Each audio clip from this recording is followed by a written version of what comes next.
بسم اللہ الرحمن الرحیم. لا حول ولا قوة الا باللہ العلی العظیم. اعوذ باللہ من الشیطان اللعین الرجیم. بسم اللہ الرحمن الرحیم. الحمد للہ الذی قصرت عن رؤیتہ ابصار الناظرین وعجزت عن نعتہ اوہام الواصفین. صلی علی محمد وآلہ الطاہرین ولعنۃ اللہ علی اعدائہم وقتلتہم اجمعین من الآن الی قیام یوم الدین. اما بعد فقد قال اللہ سبحانہ تبارک و تعالی فی کتابہ المبین وقولہ الحق. بسم اللہ الرحمن الرحیم. الحمد للہ رب العالمین.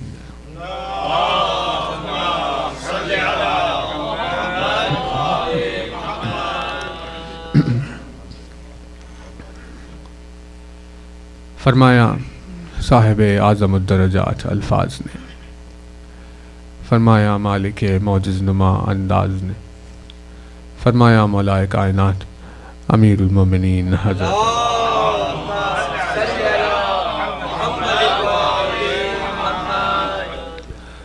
مولا کائنات کے جس مبارک و مقدس فرمان سے آپ کی خدمت میں مجلس کا آغاز ہے. اپنی بے مثل و بے نظیر حدیث میں مولا کائنات نے اس دنیا میں پائے جانے والے تمام لباسوں میں سب سے احسن لباس کا ذکر فرمایا. ارشاد فرمایا کہ احسن ملابس الدنیا الحیا. ارشاد فرماتے کہ اس دنیا میں سب سے بہترین اور احسن لباس حیا ہے. یعنی جس نے حیا کا لباس پہنا اس نے سب سے حسین لباس پہن لیا. اتنا زیادہ حسین اور احسن کہ پہننے والے کو اس لباس حیا نے پہننے والے کے حسن میں بھی اور اضافہ کر دیا. یعنی لباس اتنا زیادہ احسن ہے کہ اسے پہننے والا اور خوبصورت نظر آتا ہے. بھائی توجہ ہے نا. یعنی چہرہ جس اعتبار سے اگر کہا جائے کہ بھائی کسی کا رنگ صاف نہیں ہے یا ناک نقشہ ٹھیک نہیں ہے، چہرے میں کوئی کشش نہیں ہے، خوبصورت نہیں ہے، بد شکل ہے یا جیسے بھی ہے، لیکن مولانا نے ارشاد فرمایا لباس حیا کی تاثیر یہ ہے کہ جب کوئی حیا کا لباس پہنتا ہے تو اس وقت پہننے والے کے حسن میں اضافہ ہو جاتا ہے. یعنی حیا کا لباس پہننے والا کبھی بھی بدصورت محسوس نہیں ہوتا. ٹھیک ہے، ایک بلند ترین صلوات بارگاہ الہی میں پڑھنا.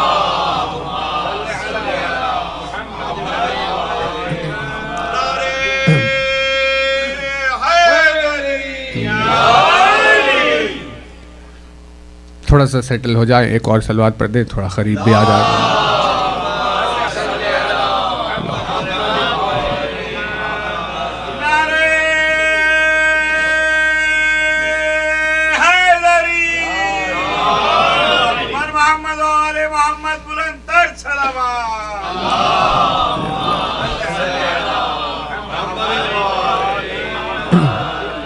ایک اور بلند ترین صلوات پڑھ دیجیے.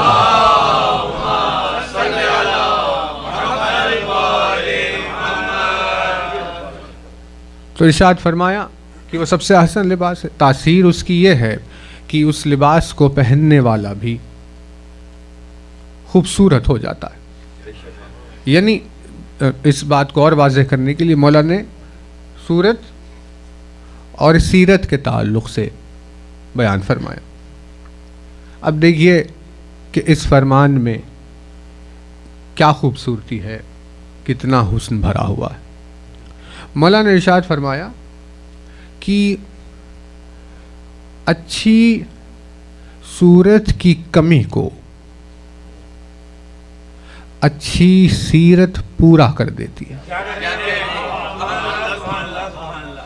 لیکن اچھی سیرت کی کمی کو اچھی صورت پورا نہیں کر سکتی۔ یعنی یہ پتا چلا کہ اگر شکل و صورت کے حسن میں کوئی کمی ہو تو اسے چاہیے کہ وہ سیرت کے حسن کے اضافے سے اسے پورا کر لے۔ اس وجہ سے مولا نے ارشاد فرمایا جس نے لباس حیا پہن لیا کیونکہ وہ اپنی سیرت کے پاک ہونے کی دلیل دیتا ہے، اسی لیے حیا کا لباس پہننے والے کو حسین بنا دیتا ہے۔ احسن الملابس، سب سے زیادہ حسین ترین لباس ہے وہ لباس حیا ہے۔ توجہات رہے کہ اب یہ حیا ایک بے انتہا لطیف صفت ہے، بہت لطیف صفت۔ حیا ایک لطیف صفت ہے، یعنی حیا پر اور بحث کرنے سے پہلے آپ کی خدمت میں تھوڑی سی بات لطافت پر ہے، بہت توجہ رہے۔ لام توئے فے، لطف، لطف سے الفاظ بنے، لطف، لطیف، الطاف، ہے نا، یہ سب الفاظ بنے۔ تو لطیف پروردگار عالم کے اسماء حسنہ میں ایک لطیف بھی ہے، اور اس نے ارشاد فرمایا کہ بھئی هو اللطیف الخبیر، کہ اس کی ذات وہ ہے جو لطیف ہے اور خبیر ہے۔ توجہ رہے، حالانکہ شاید آپ کی خدمت میں لطف پر اس سے پہلے کوئی تھوڑی سی بات ہوئی تھی، لیکن اسے اور تھوڑا اور آگے بڑھائیں گے کہ پروردگار عالم نے اپنے لطیف ہونے کا ذکر کیا، یعنی اس نے اپنے آپ کو جو لطیف کہا، لطیف الخبیر والے معنی میں، تو یہ لطف اور ہے اور اس کے وجود کی لطافت اور ہے۔ لطیف کہتے کسے؟ بہت توجہ ہے، لطیف کہتے ہیں اسے کہ جو بہت ہی بے انتہا نازک اور بے انتہا ہلکے مومنٹ کو پہچان لے۔ لطیف الخبیر، خبر رکھنے میں، خبر رکھنے والا خبیر، لیکن ایسا خبیر جو لطیف بھی ہے، یعنی چھوٹی سی نازک سی شے کی تبدیلی کو پہچان لیتا ہے، اسے کہتے ہیں لطیف ہونا۔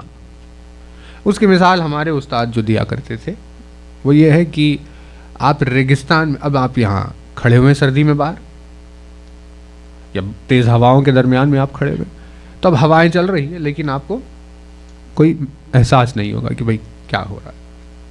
آپ ریگستان کی گرمی میں، شدید گرمی میں، ریگستان کی دھوپ سے پریشان، گرمی سے پریشان کھڑے ہوئے ہیں، ایک ہلکا سا ہوا کا جھونکا چلا، آپ نے اس جھونکے کو محسوس کر لیا، حالانکہ اسی ہوا کو آپ یہاں پر عام طور پر محسوس نہیں کرتے تھے، لیکن جب گرمی کی شدت بڑھی تو ایک ہوا کے جھونکے کی اہمیت اتنی زیادہ ہو گئی کہ ہلکی سی ہوا کیا چلی، آپ نے اسے محسوس کر لیا۔ تو اس چھوٹے سے مومنٹ کو جو آپ نے پہچان لیا، اسے کہا جائے گا لطیف۔ توجہ ہے نا، اسے کہا جائے گا لطیف۔ پروردگار عالم نے اپنے آپ کو لطیف اسی لیے کہا کہ بھئی دل میں کب کس خیال نے کروٹ لے لی، ہمیں اس چیز کا علم ہے، اسی لیے ہم لطیف ہے۔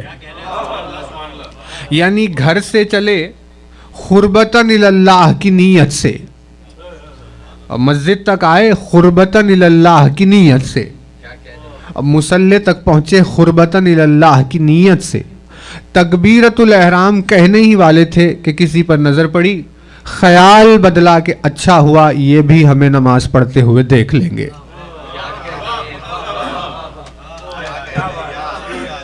یعنی اب تک صرف اللہ کے لیے نماز پڑھ رہے تھے، نیت میں اب تک سوائے اللہ کے کوئی نہیں تھا، لیکن اب نیت میں ہلکا سا کسی اور کا خیال کیا آیا اسے معلوم ہو گیا۔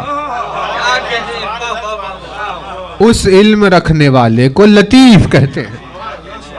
اس کی لطافت کے لیے رسول اکرم نے کئی مرتبہ علی کی ذات کی طرف اشارہ کرتے ہوئے فرمایا کہ اس کی ذات مقدس وہ ہے جو علی کے چہرے کو دیکھ کر اگر اس کے تعلق سے ہلکی سی عداوت دل میں کروٹ لے،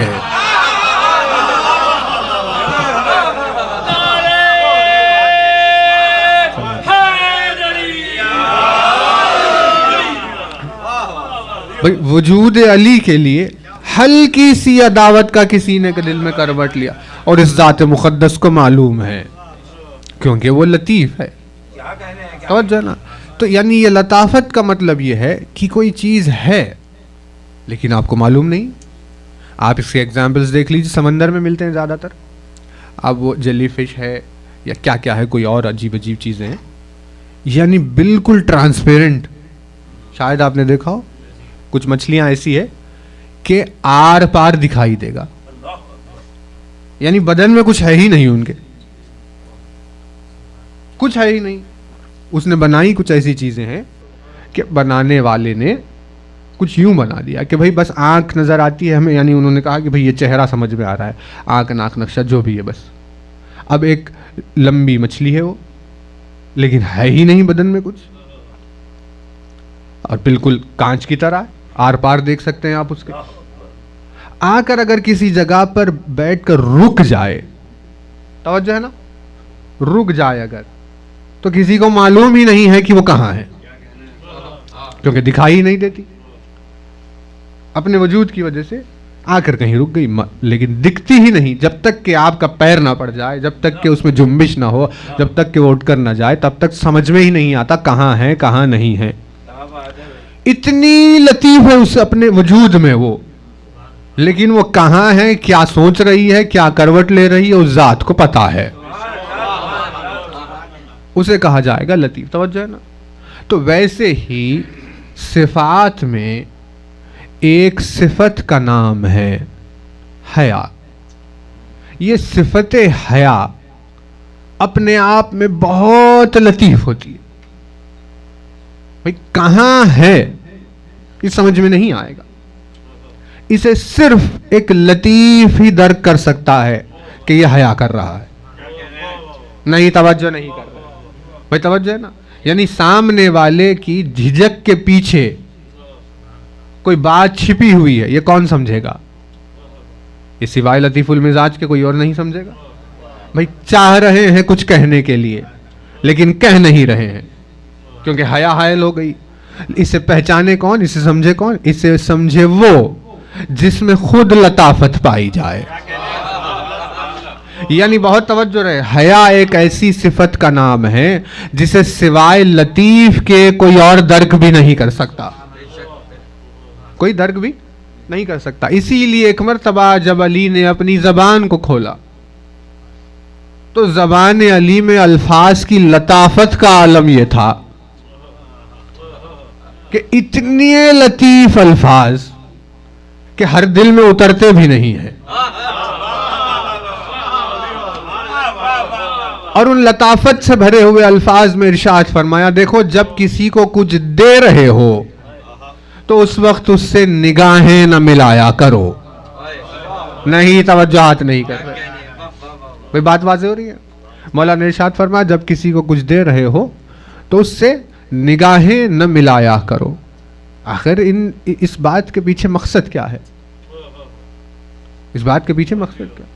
کیونکہ علی نے کہا کہ لینے والے کے لیے ایک کیفیت اس پر طاری ہوتی ہے کہ بھائی وہ لے رہا ہے، توجہ ہے، وہ لے رہا ہے، تو وہ حیا جو اس کے وجود میں پائی جاتی ہے وہ یہ گوارا نہیں کرتی کہ بھائی تم کسی کے آگے ہاتھ پھیلاؤ۔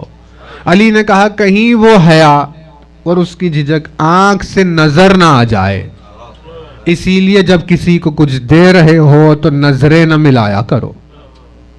بھائی توجہ ہے؟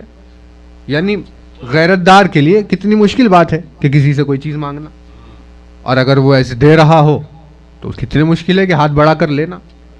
توجہ اتنے، یعنی غیرت یہ گوارا نہیں. لیکن آپ تصور کریں اس کی لطافت کا عالم کیا ہوگا کہ انبیاء جیسی مبارک اور مقدس، فرشتوں جیسی، صالحین، عابدین، زاہدین جیسے اتنے مبارک اور مقدس افراد جن کی غیرتیں آسمان کو پہنچی ہوئی ہے، نہ جانے اس دینے والے میں کیا لطافت پائی جاتی ہے کہ ہر کوئی ہاتھوں کو پھیلا پھیلا کر شان و شوکت سے مانگ رہا ہے.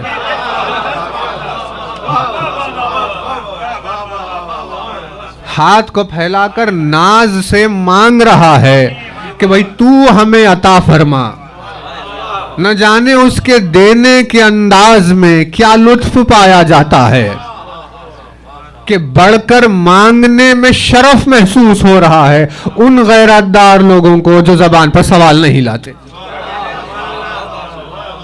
بھائی توجہ، یعنی یہ عنایت ہے، یہ لطف ہے. اسی لیے لفظ استعمال کیا جاتا ہے الطاف. لفظ استعمال کیا جاتا ہے الطاف و عنایات. سنا ہے نا آپ نے؟ الطاف کسے کہتے ہیں؟ الطاف کہتے ہیں ایسی چیز کو یوں دے دینے کو، ایسے دینے کو کہ جس کے دینے میں مانگنے والے کی حیا کو کوئی ٹھیس نہ پہنچے. تو جب ویسے الطاف و کرم والے افراد کسی ایک گھر میں آ کر جمع ہو جائے تو کیسے ممکن نہیں ہے کہ آسمان سے اتر کر فرشتے زمین پر آئے.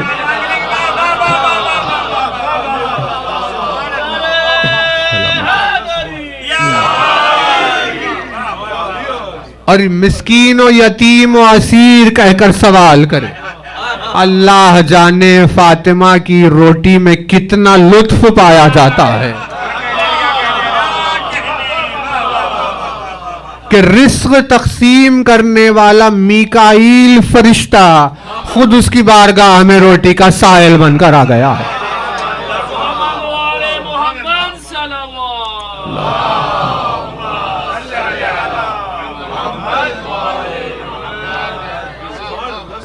یعنی اب آپ کی خدمت میں بات کو آگے کرنے سے پہلے ضروری ہے کہ بھئی اس چیز سے گزریں کہ لطف ہے کیا.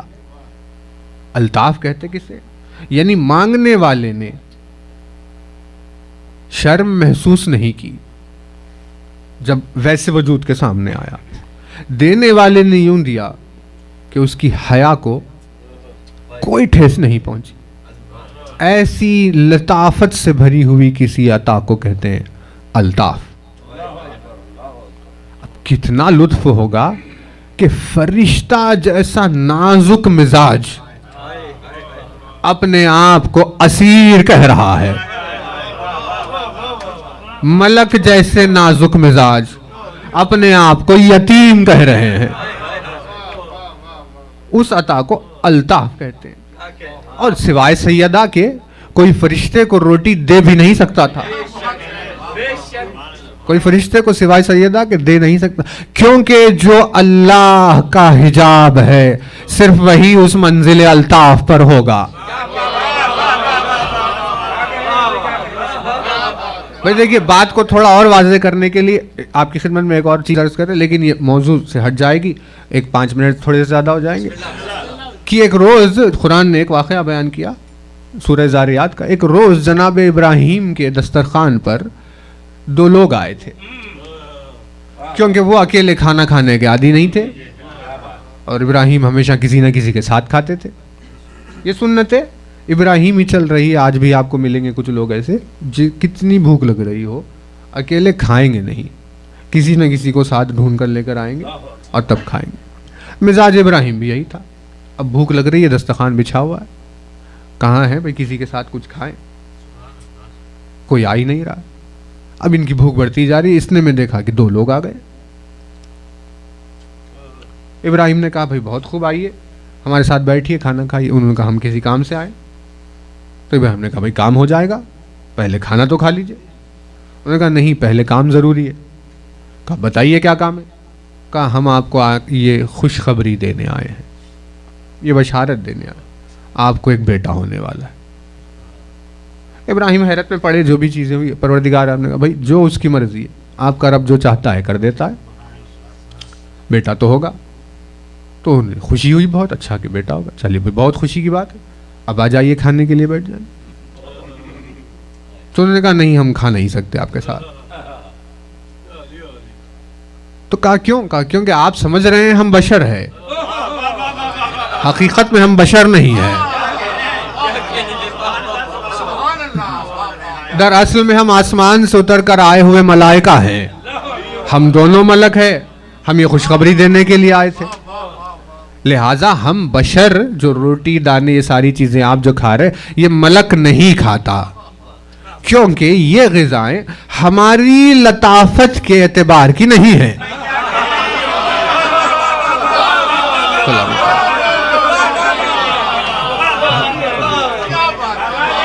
آپ سلامت.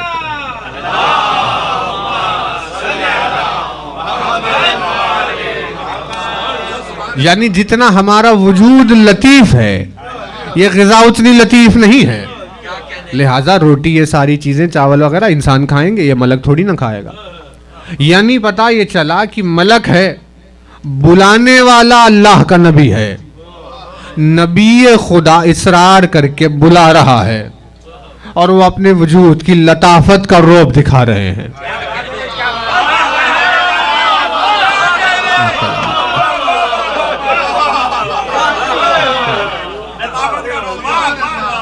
یہ ابراہیم کے گھر کا دروازہ ہے.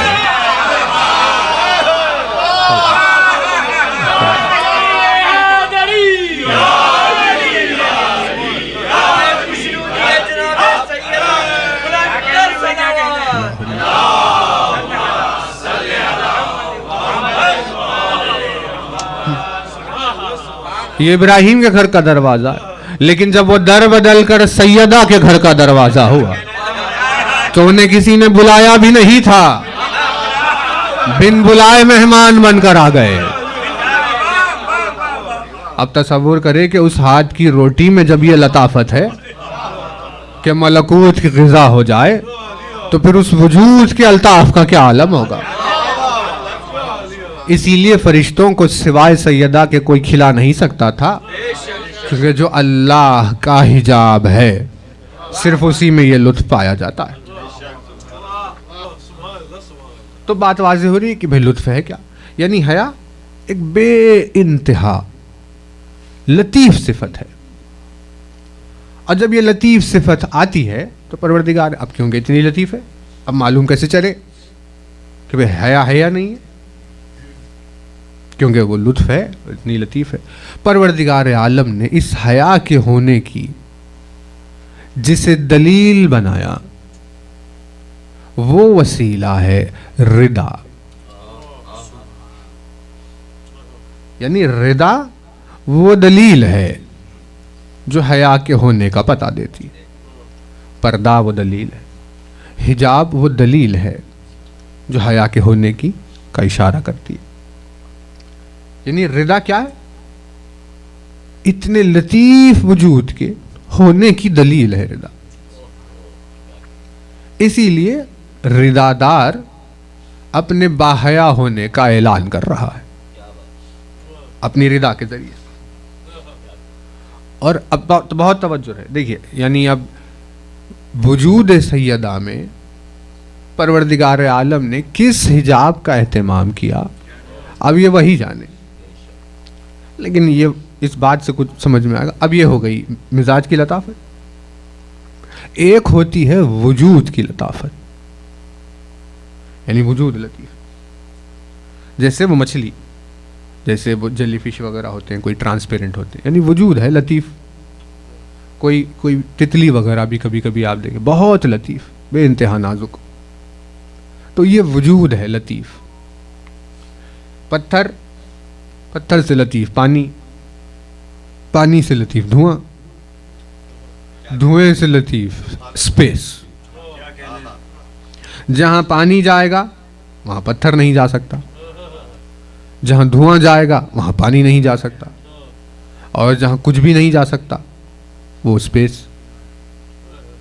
مطلب آپ کو اگر ترقی کرنا ہو تو وجود میں لطافت پیدا کرو، یہی شرط ہے نا بھائی. پتھر کو آپ لے کر جائیے کہیں آگے لے کر جا رہے تھے چھت کی طرف جو بھی، اب جالی آ گئی، اب جائے گا نہیں، پتھر رک گیا کیونکہ وجود لطیف نہیں تھا اس کا. توجہ ہے نا. لیکن جالی کے پار پانی چلا گیا کیونکہ پانی لطیف تھا. لیکن پانی بھی اگر بہہ رہا ہو اس طرح آگے آگے تو آگے ہی بہتے رہے گا جو بھی ہو، اوپر تو نہیں جائے گا. اوپر جانے کے لیے اس کا دھواں ہونا ضروری ہے. یعنی اگر ترقی زیادہ ہونی چاہیے تو وجود میں لطافت بڑھتی جائے، ورنہ اگر وجود لطیف نہیں ہے تو ترقی رک جائے گی. جتنا اپنے آپ میں کوئی لطافت پیدا کرے اس کی ترقی اتنی زیادہ ہوگی. اب اگر دھواں بھی ہو جائے تو زیادہ سے زیادہ ایٹماسفیئر میں رہے گا، ایٹماسفیئر کو پار نہیں کر سکتا. اگر سپیس میں جانا ہو تو اسے اس سے زیادہ لطیف ہونا ہوگا، ہے نا توجہ. اب یہ تو مثالیں دنیا کی ہو گئی ہمارے سامنے. آواز ایک دن اس کی آئی اپنے حبیب کی جانب، آئیے ذرا ہم سے ملاقات کے لیے، ہم آپ کو اپنی کچھ نشانیاں دکھانا چاہ رہے ہیں. لہٰذا اپنے حبیب کو دعوت دی اور ساتھ میں سواری بھی بھیجی کہ آپ اس پر سوار ہو کر آئیے. اب جانے، اب یہ خداوند عالم کی ذات جانے کہ رسول کا بدن کتنا لطیف رہا ہوگا کہ جب چلا یہاں سے معراج کی جانب تو ایک منزل آئی جہاں براق نے کہا یہ میری حد ختم ہوئی، میں آگے نہیں بڑھ سکتا یا رسول اللہ کیونکہ میں لطیف نہیں ہوں. تو پھر براق رک گیا، پھر وہ رف آیا، اس نے ایک منزل پر کہا اس سے آگے میں نہیں بڑھ سکوں گا. بہرام نے کہا اس سے آگے میں بڑھ نہیں سکوں گا. اب آہستہ آہستہ کوئی رہا نہیں سوائے جبریل کے. اب جبریل آخری ایک منزل تک ساتھ ساتھ چلتے رہے، لیکن جب پہنچے ایک ایسے دائرے پر وہاں پر جبریل نے کہا یا رسول اللہ اس سے آگے اب میں بھی نہیں چل سکتا، اس سے آگے اب میں بھی نہیں چل سکتا. اب پروردگار عالم نے اپنے حبیب کو بلایا، معراج ہوئی. تو اب دیکھیں معراج کئی مرتبہ ہوئی، الگ الگ روایتیں ہیں، 120 مرتبہ بھی ہوئی یا پھر دوسرے اور ڈیجٹس بھی آپ کو ملتے ہیں بھئی اتنی مرتبہ ہوئی اتنی جس بار بلایا ایک مقصد سے بلایا. 120 مرتبہ اگر آپ کنسیڈر کریں تو 120 مرتبہ الگ الگ کاموں کے لیے بلایا. امام نے ارشاد فرمایا ہر بار کوئی ایک دوسرا ریزن تھا، بس ایک ہی ریزن تھا جو 120 مرتبہ ریپیٹ ہوا. جب بھی بلاتا تھا تو کسی ایک الگ بات سے بلاتا تھا، لیکن ہر معراج میں جو بات مسلسل تکرار سے کہی گئی وہ ایک ہی بات تھی. اور ہر بار جب بھی مل رہے تھے تو وہ یاد دلا رہا تھا، یاد ہے نا کہ کیا کرنا ہے.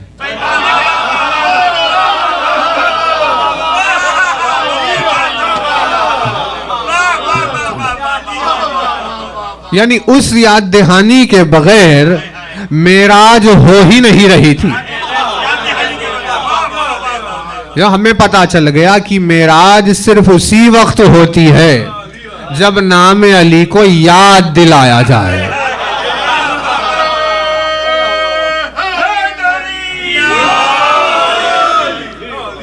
بغیر علی کے نام کی یاد دہانی کے معراج ہو ہی نہیں رہی تھی.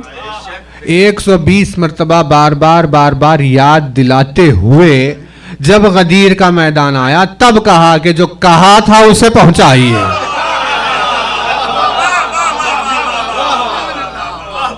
بلغ ما انزل الیک من ربک، بھائی جو آپ تک پہنچایا گیا یاد دلایا گیا اسے آج پہنچائیے. تو پر رسول اکرم نے پہنچا دیا. تو توجہ ہے نا. تو اسی میں سے ایک روز انہی تمام معراج میں ایک روز اس نے بلایا تھا اپنے حبیب کو سیدہ کی بشارت کے لیے. تو اب یہ یعنی یہ بلانے کا ریزن اور یہ لطافت آپ کے ذہن میں محفوظ رہے. تو اب یہ چلے سدرۃ المنتہا پر جبریل نے کہا بس ختم ہوئی یا رسول اللہ، ہوں میں نور، ہوں میں ملک، سید الملائکہ، کوئی جان نہیں ہے ایسی جو مجھے روک لے، نہ کسی دیوار سے رکتا ہوں، نہ کسی زمین کے نیچے چھپی ہوئی چیز سے رکتا ہوں، کوئی کائنات میں کون و مکان میں جگہ نہیں ہے جہاں رک جاؤں ٹھہر جاؤں سوائے اس کے سدرۃ المنتہا پر ٹھہر گیا، ہے نا توجہ؟ یعنی جہاں وہ آ کر رک جائے وہاں سے سدرہ کا دائرہ شروع ہوتا ہے۔ اب وجود نور کا اتنا لطیف ہو کر رک گیا، آگے نہیں بڑھ سکتا، رسول کی ذات آگے چلی۔ کوئی تصور اب کرے کہ آخر وجود رسول میں کتنی لطافت رہی ہوگی، کتنی لطافت ہوگی کہ جہاں کوئی نہیں جا سکتا، جہاں نور نہیں جا سکتا، وہاں ان کا بدن جا رہا ہے۔ بدن تو بہت دور کی بات، اس بدن سے مس ہو چکی نالین وہاں جا رہی ہے جہاں جبریل نہیں جا رہا ہے۔ یعنی اگر آ کر مس ہو جائے نور رسالت سے تو نالین میں وہ لطافت آ جائے کہ جہاں جبریل نہ پہنچے وہ وہاں پہنچ جائے۔ تو اتنی لطافت کے عالم میں رسول چلے، یہ ہے آنے والا، اتنا لطیف، اس کا بدن اتنا لطیف کہ ملائکہ کے نور سے آگے نکل گیا، اور وہ ہے بلانے والا، وہ تو اتنا لطیف ہے کہ بھئی اتنا لطیف ہے کہ اتنا لطیف ہے کہ بدن ہی نہیں رکھتا۔ بھئی توجہ رہے، توجہ، ایک بدن اتنا لطیف کہ نور سے آگے نکل گیا، ایک بلانے والا اتنا لطیف کہ بدن ہی نہیں رکھتا۔ اب جو بدن نہیں رکھتا وہ لطیف، اور یہ جو بدن کے ساتھ چلا وہ لطیف، ان دونوں لطیفوں کی ملاقات ہوئی۔ اتنے الطاف کے عالم میں دونوں لطیفوں کی ملاقات ہوئی، اور اس ملاقات کا کوئی بھی گواہ نہیں ہے۔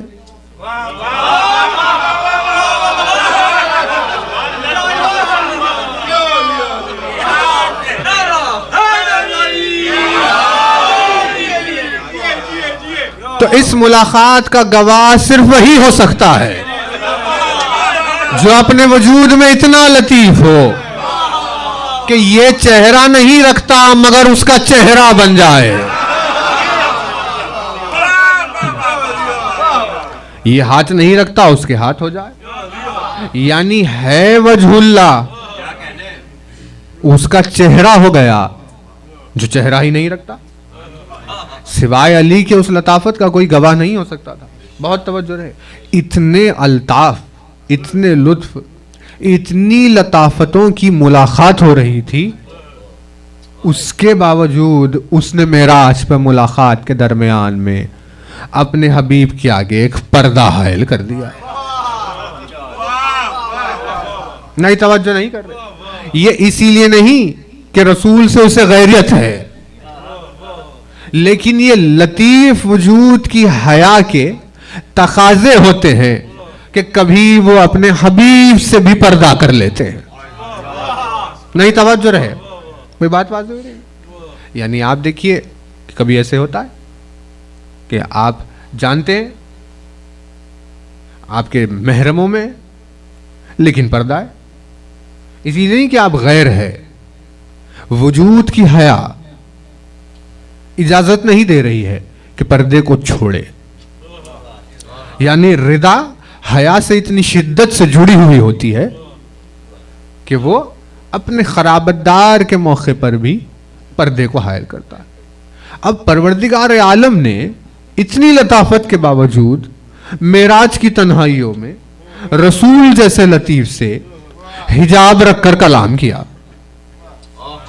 سوال تو اٹھے گا آخر کیا سبب ہے پروردگار، کون سی ایسی بات ہو رہی ہے جس کے لیے تو نے پردے کا اہتمام کر لیا؟ کہ اگر یہ حجاب اللہ کا تذکرہ نہیں ہو رہا ہوتا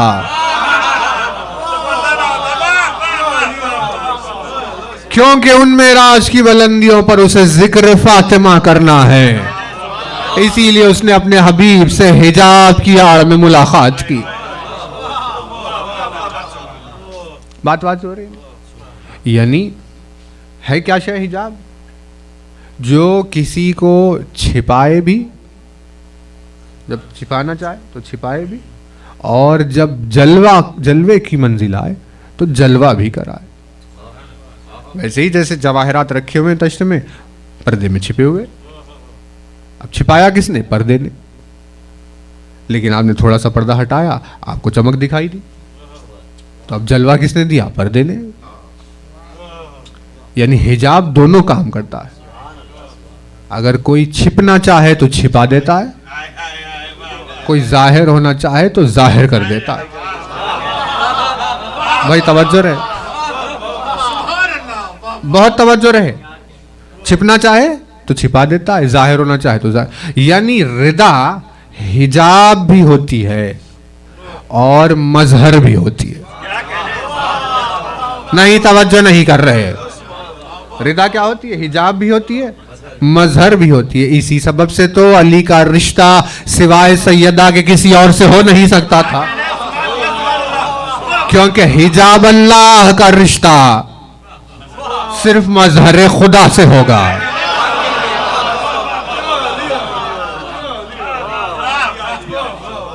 بھائی بات واضح ہو رہی ہے نا؟ تو دیکھیے جس منزل تک بات کو پہنچنا ہے وہ ابھی تھوڑی سی اور دور ہے۔ بات اگر یہاں تک ہو تو حجاب نے کیا کام کیا؟ رضا حجاب بھی ہے، رضا مظہر بھی ہے، اسی میں ظہور بھی پایا جاتا ہے، اس میں حجاب بھی پایا جاتا ہے۔ معجزے رضا کے دیکھیے، لوگ سمجھ رہے ہیں رضا بس ایک چادر ہے، کسی کپڑے کی کوئی شے، ویسی نہیں۔ دین نے کہا رضا تو دلیل ہے، حیا کی دلیل ہے، کلام کا طریقہ ہے، کم ظرف کے دائرے کی پابندی ہے، بہت ساری چیزیں۔ اسی میں سے اب اس رضا کی ایک کیفیت کا آپ کی خدمت میں تذکرہ کر رہے ہیں، جو 2 دن سے رک گیا، ادھورا رہ گیا۔ خود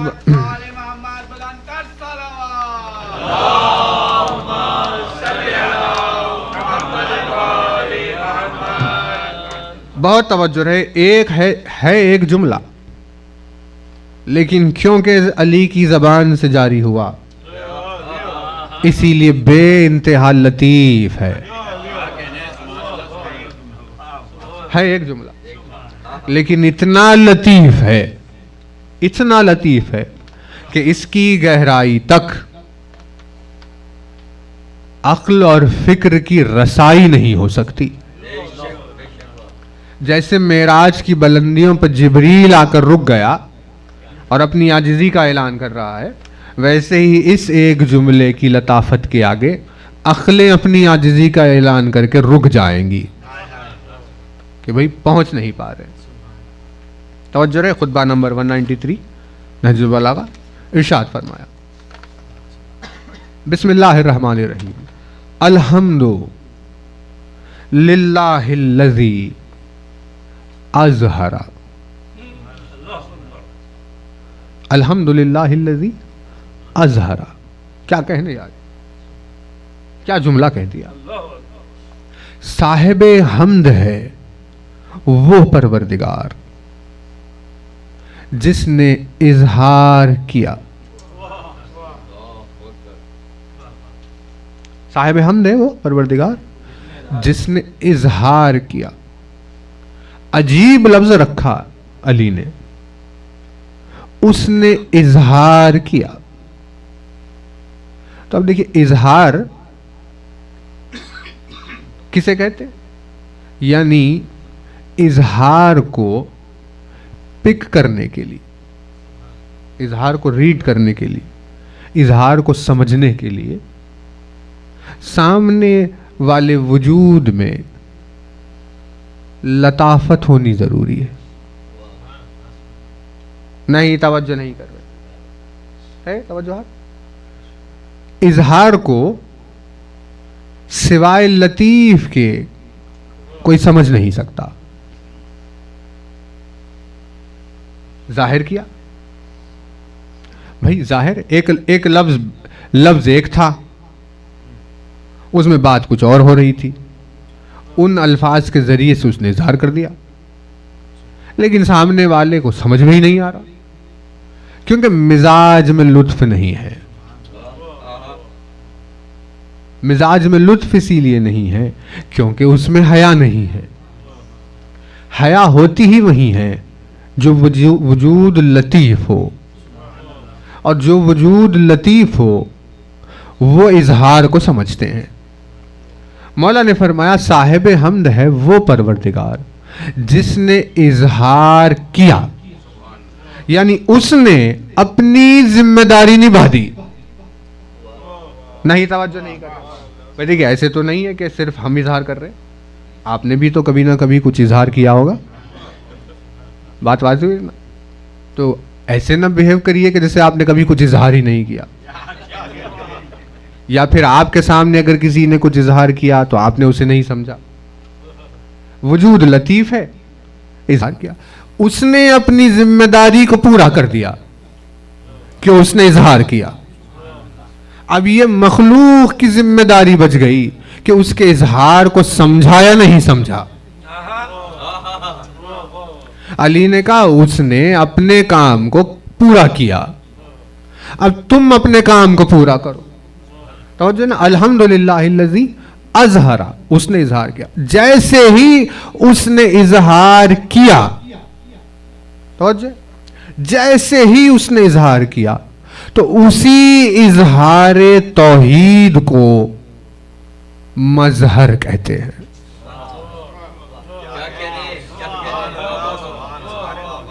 بھائی توجہ، اسی کو کیا کہتے ہیں؟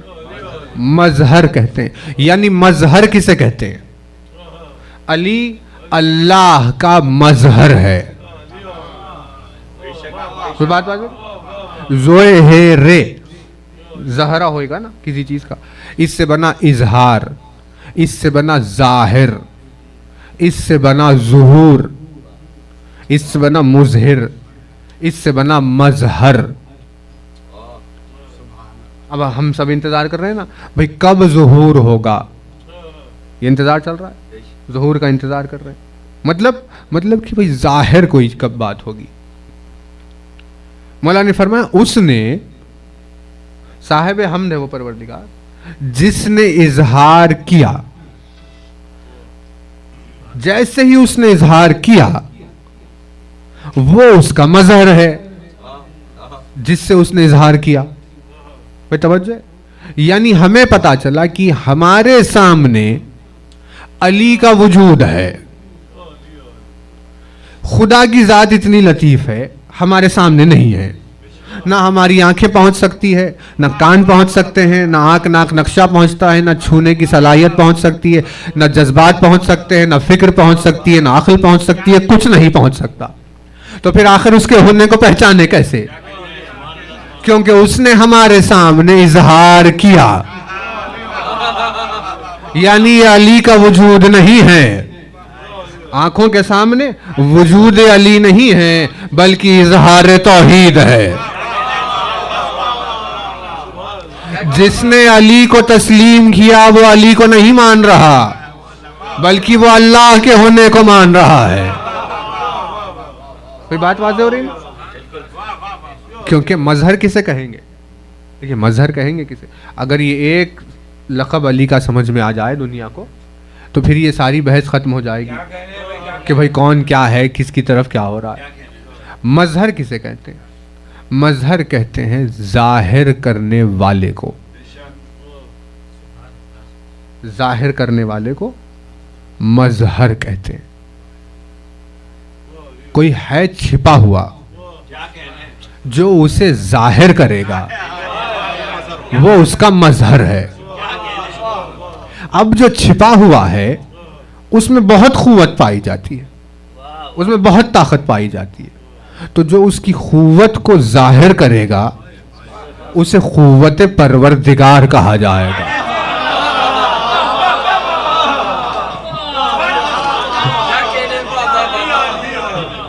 بھائی بہت توجہ ہے. یعنی انسان کو مظہر سمجھ میں نہیں آیا کہ مظہر کہتے کسے. بھائی مظہر کسے کہتے ہیں؟ مظہر کہتے ہیں ظاہر کرنے والے کو. چھپی ہوئی ہے کوئی چیز. اب جو چھپا ہوا ہے وہ عالم ہے, جو چھپا ہوا ہے وہ علیم ہے, جو چھپا ہوا ہے وہ خدیر ہے, جو چھپا ہوا ہے وہ حکیم ہے, جو چھپا ہوا ہے وہ عظیم ہے. اب جو چھپا ہوا ہے یہ اس کی صفات ہے, اب وہ ہے چھپے ہوئے. اب ظاہر کیسے ہوں؟ اب جس سے اس نے ظاہر کیا تو وہ اس کو ظاہر نہیں کر رہا, وہ اپنی عظمت کو ظاہر کر رہا ہے. نگاہوں کے سامنے علی نہیں ہے بلکہ اللہ کی عظمت سامنے ہے. آنکھوں کے سامنے علی نہیں ہے, اللہ کی قدرت سامنے ہے, اللہ کی حکمت سامنے ہے. یعنی مظہر غیب اور مظہر. توجہ نا بھائی, غیب اور مظہر. ارے بھائی غیب اب لوگوں نے بنا لیا. غیب کا مطلب جو آنکھوں کو دکھائی نہ دے. تو یہ ہماری اردو میں بول چال عام زبان میں ہے غیب, لیکن عربی نے غیب کو اور آگے بڑھا دیا. بہت توجہ ہے نا. غیب اسے کہتے ہیں جسے ریڈ نہیں کیا جا سکتا, جسے درک نہیں کیا جا سکتا. اچھا آپ یہ بتائیے ٹیمپریچر کیا چل رہا ہے؟ تو انہوں نے کہا بھائی 0 چل رہا ہے. 0 ہے نا, آج 0 ہے, یعنی بہت سردی ہے. تو آپ نے یہاں وہاں کئی مقامات پر بورڈز لگے ہوئے ہیں, اخبار میں آ رہا ہے, ٹی وی پہ بتا رہا ہے, آپ کو فون میں ہاں بھائی 0 ٹیمپریچر ہے. دکھائی دیا کسی کو؟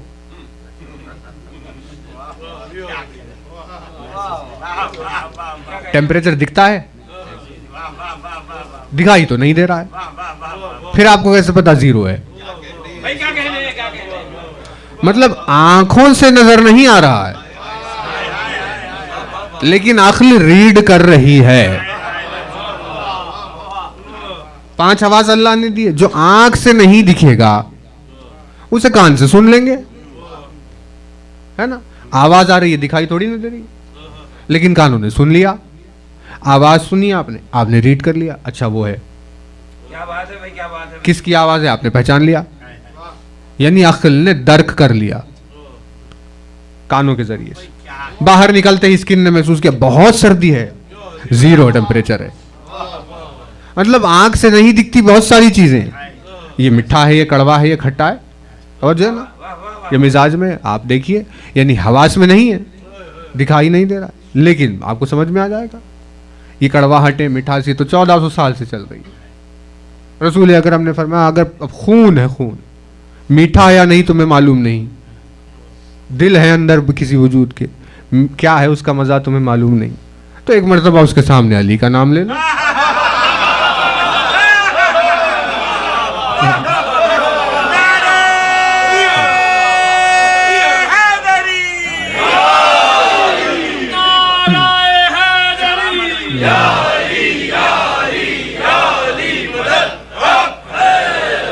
بھائی وجود کی مٹھاس کا تمہیں پتا چل جائے گا, اس میں کڑواہٹ ہے یا مٹھاس ہے, کیا ہے. بہت توجہ رہے. تو اب یہ ساری چیزیں ہے, یعنی ہمیں سمجھ میں آ گئی, درک ہو گیا, عقل نے ریڈ کر لیا. تو جو آ جائے عقل کے دائرے میں وہ غیب نہیں ہوتا. ہم نے اردو میں یہ سمجھا غیب مطلب وہ جو آنکھوں کو دکھائی نہ دے, لیکن غیب کے معنی اور بہت عربی نے آگے بڑھا ہے. غیب مطلب 5 حواس میں نہیں آئے گا. نہ دکھائی دے گا, نہ سنائی دے گا, نہ چکنے میں آئے گا, نہ سونگنے میں آئے گا, نہ محسوس ہوگا, کچھ بھی نہیں ہوگا. ہر لحاظ سے عقل کو معلوم ہی نہیں. غیب جیسے جن غیب, فرشتے غیب, یہ سب غیب. تو اب غیب ہے. اب جب غیب ہے تو ہمیں معلوم ہی نہیں ہے یا نہیں ہے. توجہ ہے نا. لیکن قرآن نے کہا دیکھو اگر تم غیب پر ایمان نہیں رکھو گے تو ہم تمہیں تقوی سے باہر کر دیں گے. ہدی للمتقین, الذین یؤمنون بالغیب. اے پروردگار یہ تو زبردستی ہو گئی, ہمیں معلوم ہی نہیں وہ ہے کہ نہیں, ہم ایمان کیسے لائیں؟ بھائی اب آپ بتائیے کہ اب اگر کون سا جن کون سا فرشتہ کہاں بیٹھا ہوا ہے نہیں معلوم, تب جب معلوم ہی نہیں تو ایمان کیسے لائیں گے؟ تو غیب پر ایمان لایا ہی نہیں جا سکتا.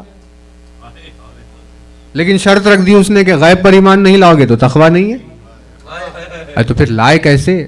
اسی لیے اس نے غیب پر ایمان کی آسانی کے لیے مظہر کو پیدا کیا.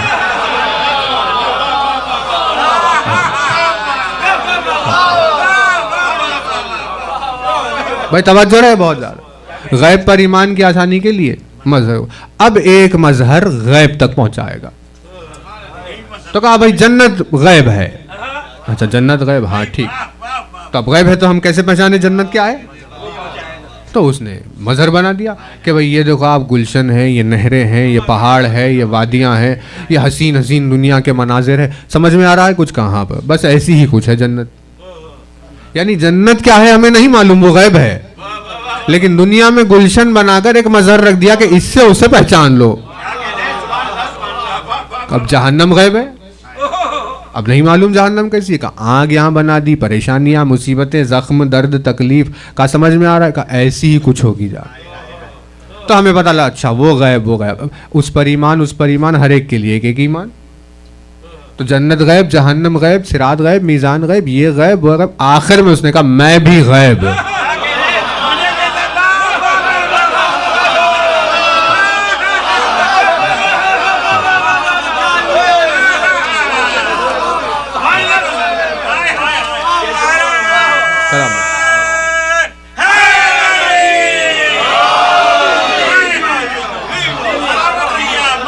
آخر نے کہا میں خود غیب ہوں.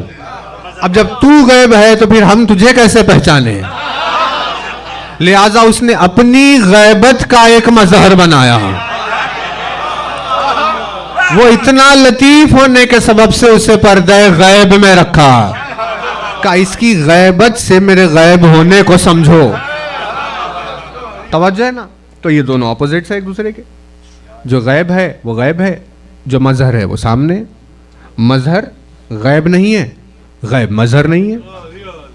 لیکن ایک ہی وجود ہے ایسا اکیلا جو ہے غیب لیکن مظہر ہے غیبت کا.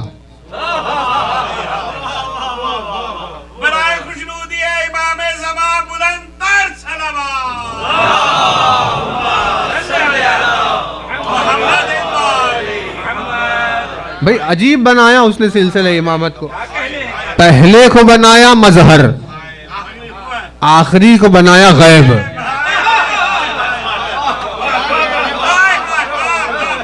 پہلے سے غیبت کے مظہر کو سمجھنا ہے. پہلے جو مظہر ہے اس سے اس کی غیبت کو سمجھنا ہے. آخر میں جو غیب ہے اس غیب سے اس کی غیبت کے مظہر کو سمجھنا ہے. یعنی مظہر, بہت توجہ ہے, اسی لیے مظہر کہتے ہی اسے ہیں جو کسی کو ظاہر کرے. اب اگر جسے ظاہر کرنا ہو, توجہ ہے نا, قوت والے کو ظاہر کرنے کے لیے کمزور آ گیا. کہا بھئی آپ کون ہیں؟ کہا ہم ان کی طرف سے آئے ہیں, ان کے مظہر ہے. کہا وہ کون ہے؟ کہا وہ بہت طاقت رکھتے ہیں. اور انہوں کو آپ نے دیکھا ان میں طاقت ہی نہیں.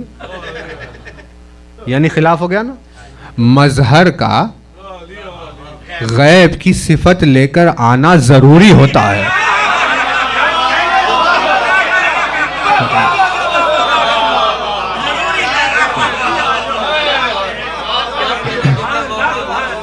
جب تک غیب کی صفت نہ ہو تب تک وہ مظہر ہو ہی نہیں سکتا.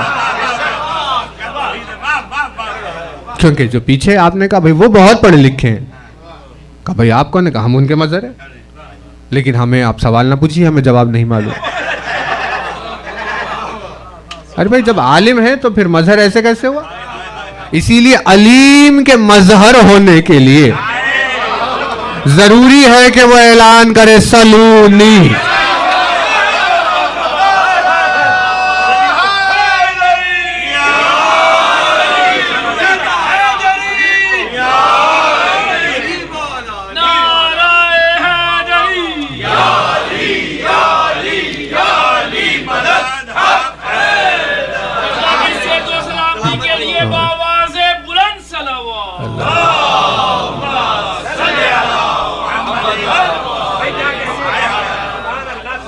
ضروری ہے اس کے لیے وہ اعلان کرے سلونی؟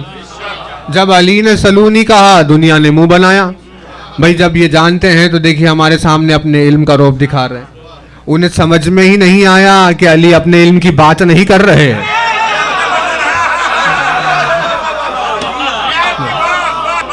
بلکہ غیب میں چھپے ہوئے علیم کا اعلان کر رہے ہیں.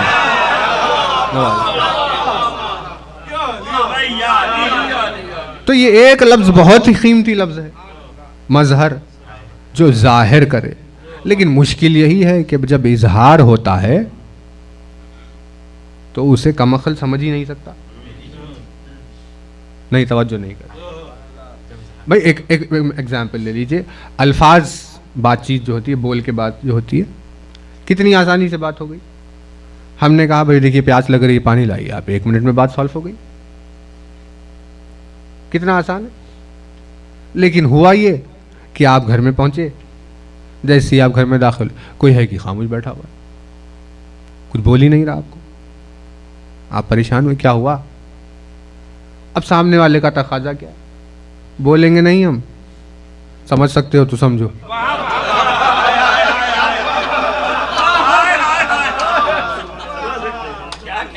یعنی ہے خاموشی, لیکن خاموشی میں اظہار ہوا. اب مشکل یہ ہے کہ کم عقل کو سمجھ میں نہیں آئے گا.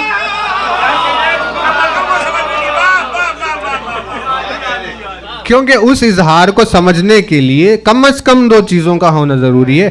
پہلے اس میں عقل ہو, یا دوسرے کے وہ خرابت داروں میں سے ہو.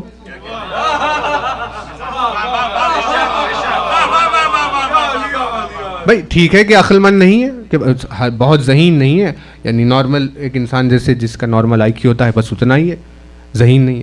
لیکن اگر بیٹا خاموش بیٹھا ہوا ہے تو کیونکہ خون ہے, یہ اس کا باپ ہے, اب کتنا ہی نادان کیوں نہ سمجھ لے گا کہ یہ کیوں خاموش ہے. یا قرب ہونا ضروری ہے یا عقل ہونا ضروری ہے. قرب اور عقل نہیں ہے تو اظہار ہونے کے باوجود بھی سمجھ میں نہیں آئے گا. مولانا نے تو یہ فرما دیا اس خطبے میں کہ دیکھو اس نے اپنی ذمہ داری پوری کی, اس نے اظہار کیا, اس نے مظہر کو بھیج دیا. لیکن اب اگر تم عقل نہیں رکھتے تو علی کو کبھی سمجھ نہیں پاؤ گے, اور اگر قرب توحید نہیں رکھتے تو علی کو کبھی سمجھ نہیں پاؤ گے, کیونکہ علی اس کا مظہر ہے. علی کے ذریعے سے اس نے اظہار کر دیا. لیکن اب تم اپنے ظرف کو بڑھاؤ, اپنے فہم کو بڑھاؤ. بات واضح. یعنی جس نے علی سے منہ پھیرا وہ توحید سے تو دور ہوا ہی ہوا آخرت میں, لیکن دنیا میں بھی بدنام ہوتا ہے کہ کتنا دیوانہ اور کم عقل ہے. کہ اتنی آسان بات سمجھ میں نہیں آئی. دیکھیے توجہ رہے, کیا الفاظ, ایک جملہ ہے ایک جملہ, لیکن کیا قیامت ڈھائی ہے علی. الفاظ نہیں, یہ معجزوں کا مجموعہ ہے. الفاظ علی میں معجزہ ہے عصائے موسیٰ سے زیادہ. الفاظ علی میں معجزہ ہے دست مسیح سے زیادہ. 1,23,999 انبیاء کے معجزات کا وزن ایک طرف, علی کی زبان سے نکلے ہوئے جملے کا وزن ایک طرف.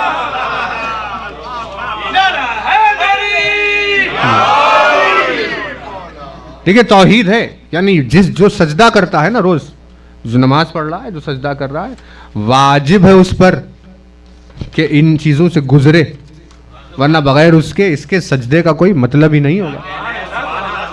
یہ خطبے نہیں ہیں علی کے, بلکہ سجدوں کا مفہوم ہے, جو ساجدین کو سمجھاتے ہیں کہ تم سجدہ کیوں کر رہے ہو. یہ خطبے سمجھاتے ہیں ساجدین کو کہ تم سجدہ کر کیوں رہے ہو. آخر تم سجدے کے پیچھے علت ہے کیا؟ الحمدللہ الذی اظہر, صاحب حمد ہے وہ پروردگار جس نے ظاہر کیا. اب بہت ساری چیزوں سے اس نے ظاہر کیا. مولا نے اس میں سے ایک کا تذکرہ فرمایا. کیسے کیا؟ ظاہر تو کیا, اظہار کیا. من آثار سلطان ہی, صاحب ہم نے وہ پروردگار جس نے اپنے سلطان کے آثار میں سے کچھ سے ظاہر کیا. توجہ. اب اس کا سلطان الہی، اس کا سلطان، اس کے سلطان کے آثار میں سے کچھ سے ظاہر کیا. بہت توجہ ہے نا. یعنی آثار کسے کہیں گے؟ دیکھیے وجود میں اور اثر میں بہت فرق ہے نا. آپ جا رہے ہیں جنگل میں، دکھ گیا شیر کا پنجے کا نشان، تو وہ پنجے کو آپ نے دیکھا، یہ اثر ہے نا اس کا کہ یہاں سے گیا، یہ آثار ہے. ارے یہاں شیر ہے کہیں قریب میں، لوگ ڈرنے لگ گئے. ارے بھائی دیکھ کر نشان نظر آ گیا شیر کا، نہ جانے کہاں سے آ کر کھا لے. خوف پھیل گیا نا اگلا میں اثر سے. لیکن آپ بتائیے کہ اس نشان میں اور پنجے میں کتنا فرق ہے؟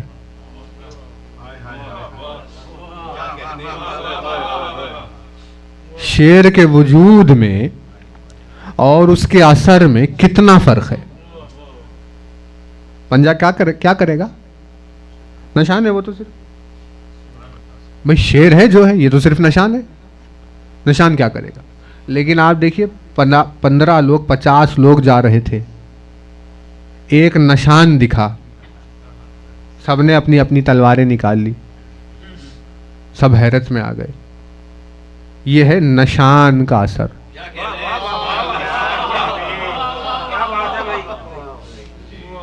صرف ایک نشان کا اثر. یعنی شیر ہے ہی نہیں. اب کیا پتا شیر 50 کلومیٹر دور چلا گیا، اب یہ یہاں پریشان پھر رہے یہاں سے وہاں. صبح سے شام ہو گئی ڈر اور خوف کے عالم میں، صرف ایک نشان کے اثر سے. تو اثر میں اور حقیقت میں کتنا فرق ہوتا ہے.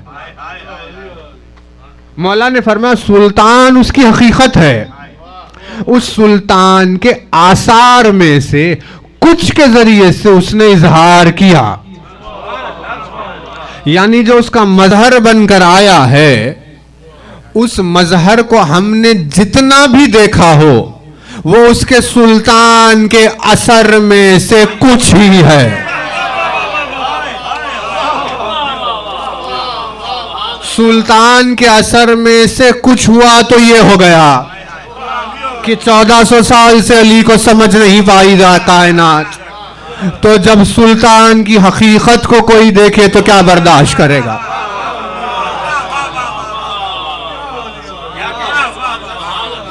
السلام علیکہ یا غریب الغرباء، السلام علیکہ یا معین الضعفاء والفقراء، السلام علیکہ یا سلطانہ عرب والعجم.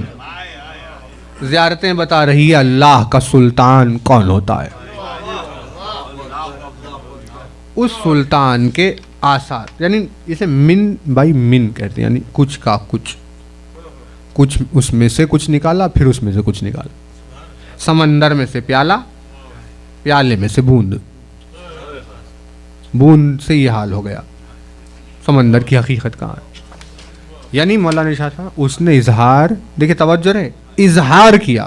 لفظ ظہور ہے، اظہار کیا، اظہار کیا. اس نے اظہار کیا، سامنے نہیں آیا، اظہار کیا.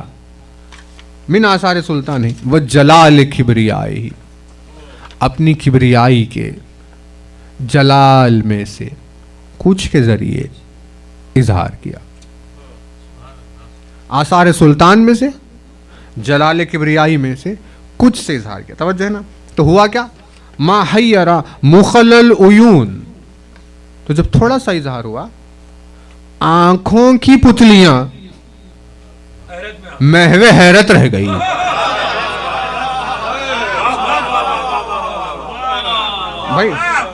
بھائی بہت توجہ رہے، کیونکہ یہ جو آنے والا لفظ ہے یہ فیصلہ کرنے والا لفظ ہے جو آگے مولانا نے ارشاد فرمایا. حیر مخلل عیون من عجائب قدرت ہی.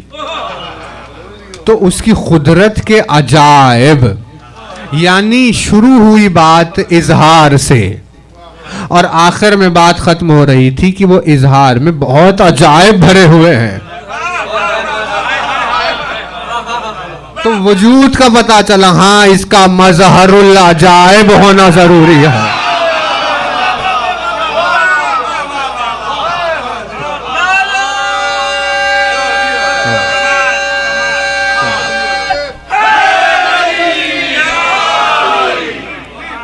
اس کا مظہر العجائب ہونا بے انتہا ضروری. اب عجیب لفظ عجیب رکھ دیا, یعنی آنکھوں کی پتلیاں حیرت میں پڑ گئی, دیکھ رہی ہے یعنی ہو کچھ رہا ہے, عقل ایک بول رہی ہے, آنکھ ایک بول رہی ہے, دل ایک بول رہا ہے, زبان ایک بول رہی ہے, یعنی کچھ کا کچھ ہو رہا ہے. یوں یعنی دیکھ لیا سب نے کہ غروب ہو گیا, سورج ڈوب گیا ہے, اب دن ختم ہو گیا. اربوں سالوں سے, لاکھوں اربوں سالوں سے نظام چل رہا ہے, ڈوبنے کے بعد نہیں پلٹے گا.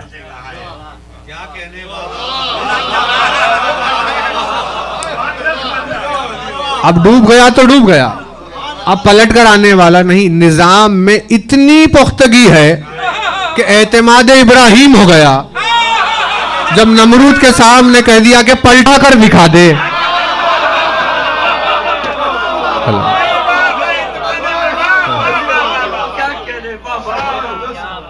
یعنی اعتماد ہو گیا نبی خدا کا کہ تو اسے پلٹا کر دکھا دے. اور جب وہ سورج پلٹ کر آیا تو آنکھ یہ دیکھ رہی تھی کہ ہاں پلٹ کر آ تو گیا,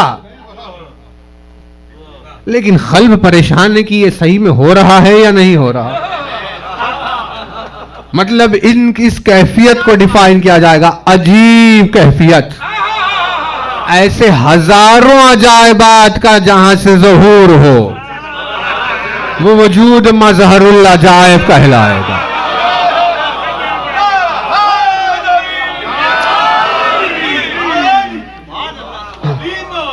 یعنی صاف صاف خطبے میں بات واضح کہ علی کس کی بات کر رہے ہیں, کہ اس نے کس کے ذریعے سے اپنا اظہار کیا.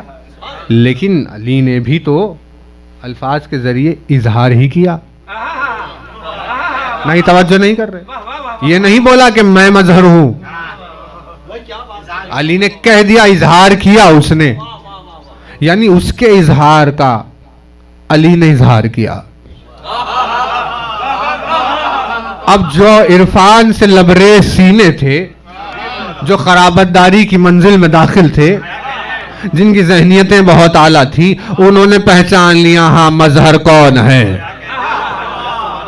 اور جو دنیا میں کم عقل بھرے ہوئے تھے وہ پوچھتے ہوئے چلے گئے علی کس کے بارے میں بات کر رہے ہیں.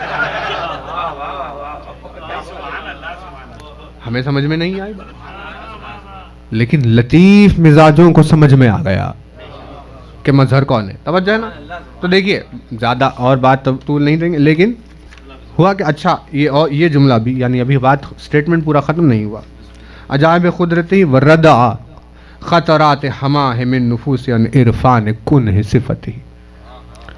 اظہار تو کر دیا, بہت توجہ رہے, بہت توجہ رہے. کیا جملہ ہے یار, کیا الفاظ ہے, بے انتہا توجہ رہے. اظہار تو کیا, جب اظہار کیا تو ایسے عجائب سامنے آئے کہ آنکھوں کی پتلیوں کو حیرت میں ڈال دیا اور لوگوں کی فکر رسا کو وہاں تک اس کی کہنہ صفتوں تک پہنچنے سے روک دیا. نہیں, توجہ نہیں کر رہے ہے نا توجہ. یعنی اظہار بھی کیا, لیکن اظہار میں عجائب ایسے تھے کہ عقل کو پہنچنے سے روک دیا. سلامت رہا, کیا کہنے. دیکھیے مضمون پہنچ گیا.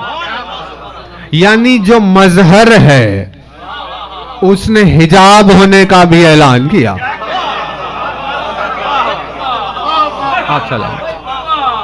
جو مظہر ہے وہ رضا ہونے کی بھی دلیل دے رہا ہے کہ بھئی میں نے تھوڑا سا ہٹ کر اس کا اظہار کر تو دیا ہے, لیکن پھر میں ہی وہ ہوں جو آگے بڑھ کر اسے چھپا دینے والا ہوں.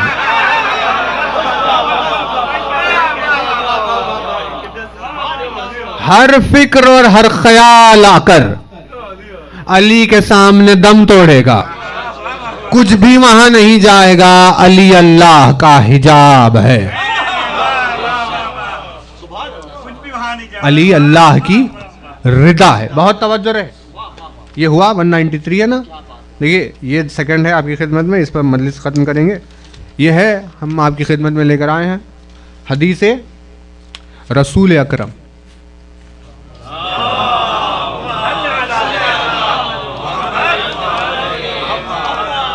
سلیم بن قیس میں بھی ہے, احتجاج تبریسی میں بھی ہے, اور نہ جانے کتنی کتابوں میں. یہ ہم آپ کے سامنے سلیم بن قیس سے لے کر آئے. مولا نے فرمایا اظہار کیا. جب اظہار کیا تو اب کیونکہ یہ تو بشر تھا, اس کی قدرت کو کیسے اٹھائے, تحمل نہیں ہے اتنا, تو عجیب ہو گیا ان کے لیے وہ سب. جب سب عجیب ہوا اب سوچنا شروع کیا اب کیسے, سورج تو ڈوب گیا تھا, پلٹ گیا کیسے. اب آپ سوچئے قیامت تک آپ کو سمجھ میں تھوڑی نہ آئے گا, کیونکہ سوچنے میں جو عقلیں چل رہی ہے ان کو روک دیا قدرت کے عجائب نے. کہاں سے سمجھے گا کوئی, کیسے پہچانے گا کیا ہو. آج کے انسان کو تو خیر اتنی نالج بھی ہے بھی نہیں جتنے پہلے لوگ ذہین تھے اور علم رکھتے تھے. یعنی پتھر پر علم گڑ گیا, یہ کیا ہوا. یعنی پتھر اور لکڑی کا علم, اور بہت ہی نازک لکڑی, پتھر پر گڑ گئی. ہوا کیسے, پریشان چل رہے تھے. اب وہ جو جاننے والے بہت بڑے نجومی تھے انہوں نے کہا کہ بھئی کیونکہ یہ ستارے کی یہ پوزیشن پتھر کو نرم کرتی ہے, اسی لیے علی نے گاڑ دیا. تو اس میں کوئی کمال تو نہیں تھا. تو جب یہ باتیں ہوئی, آمنا سامنا ہوا, تو علی نے کہا ٹھیک ہے تو آسمان کی طرف دیکھ کر یہ بتا کہ اس ستارے کی کیا پوزیشن ہے. کہا کہ وہ تو اب چلا گیا. تو کہا اب گیا یعنی گردش ستاروں ہے نا, جیسے سورج گیلیکسی کے گول پھیر رہا ہے ملکی وے کے, تو کچھ ہے عرصہ آپ دیکھیے, یعنی 125 ملین سال کچھ ہے ایک چکر کے لیے. جیسے زمین کو 365 دن ہوتے ہیں ایک چکر کے لیے, جیسے چاند کو 30 دن ہوتے ہیں 28 دن ایک چکر کے لیے, سورج جو گیلیکسی کے اطراف پھرتا ہے تو ہزاروں لاکھوں سال میں ایک چکر ہوتا ہے اس کا. تو یہ ستاروں کی انہوں نے کہا ارے اب تو چلا گیا. کہا اب کب آئے گا, کہا اب کب آئے گا, اب زندہ ہی نہیں رہیں گے ہم میں سے کوئی, اب تو لاکھوں سال ہونے ہیں اس کو آنے کے لیے, اب پھر سے آ جائیں یہاں. تو کہا کہ بھائی ٹھیک ہے, یقین ہے. کہا ہاں یقین ہے. یہ بشریت کی منزل یقین. اور سامنے کھڑا ہوا مظہر کردگار. ایک مرتبہ عالم کو جو پھر سے پتھر میں گاڑا تو اس نے پھر آسمان کی طرف دیکھا. کہا کہ بھئی یہ کیا ہوا. کہا کہ نہیں ابھی تھوڑا سا وہیں ہے, ابھی آپ نے پھر کاٹ دیا. علی نے کہا بھئی ٹھیک ہے پھر تو انتظار کر لے دیکھ لے. اب جب ہٹا تو کہا پھر سالوں لگیں گے. جب پھر سے علم گاڑا تو پھر اس نے دیکھا پھر وہیں گے. اب حیرت میں پڑ گیا. یعنی اسے کہتے ہیں حیرت سے جب سمجھ میں نہیں آیا کہ بھئی آنکھ نے دیکھا کہ ہاں ہوا ہے, لیکن فکر کو روک رہے ہیں عجائبات قدرت کے کہ سمجھ نہیں پا سکتے. علی نے کہا تو یہ لکڑی کے علم کو اور پتھر کی طرف کہاں دیکھ رہا ہے. علی وہ نہیں ہے جو اس پتھر پر لکڑی کے علم کو گاڑ دے. علی تو وہ ہے جو لاکھوں برس میں گردش کر کے ایک مرتبہ آنے والا ہے, اس کو ایک لمحے میں جب چاہے وہاں پر لے کر آ جائے.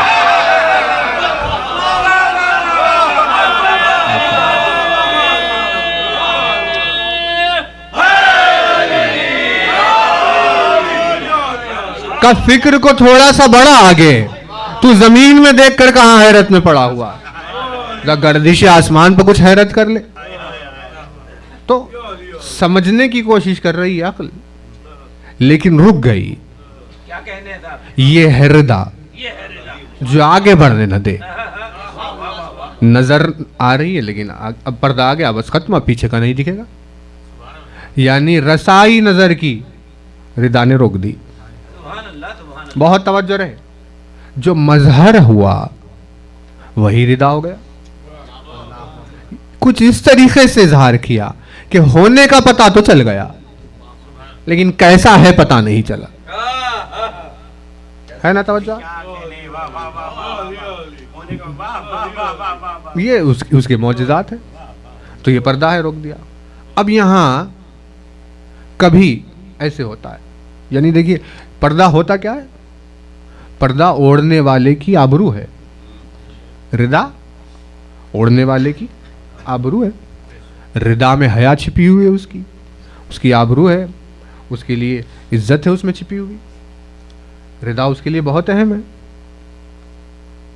ہے نا توجہ؟ کبھی اگر ایسا موقع آئے کہ اوڑھنے والا بے ردا ہو تو ضروری ہے کہ سامنے کے وجود میں اتنی غربت ہو کہ اس غربت کی بنا پر وہ کہے اب آپ سے کیا پردہ کرنا ہے. نہیں توجہ نہیں کر رہے بھائی. اب مثال ہے، دیکھیے جیسے ہمارے دل میں کوئی اب بات ہے چھپی ہوئی، کوئی تکلیف ہے، کوئی درد ہے، کوئی خوشی ہے، کچھ بھی ہے، تو آپ سامنے آئے ہمارے، ہم نے ابرار بھائی سے سب کہہ دیا یہ فلاں ہے، تفصیل ہے پوری. تو اب لوگ پریشان، ارے آپ کسی سے بات ہی نہیں کرتے، ان کو سب سنا دیا. میں نے کہا بھائی ہمارے قریبی، ان سے ہم کیا پردہ کریں؟ ہے نا توجہ؟ بات واضح ہو رہی؟ نہیں، بات واضح نہیں ہو رہی. مطلب جب غربت بڑھ جاتی ہے بے انتہا تو ایسی منزل آتی ہے کہ غربت اس ردا پر غلبہ لے جائے.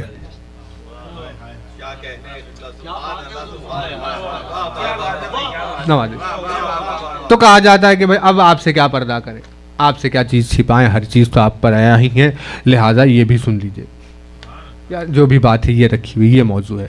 توجہ ہے نا؟ مطلب اعتماد، غربت، رشتہ، یقین، عزت و آبرو کی حفاظت کی ضمانت، یہ 50 چیزوں کو نظر میں رکھ کے کہا جائے گا اب آپ سے کیا پردہ کرے. توجہ ہے نا؟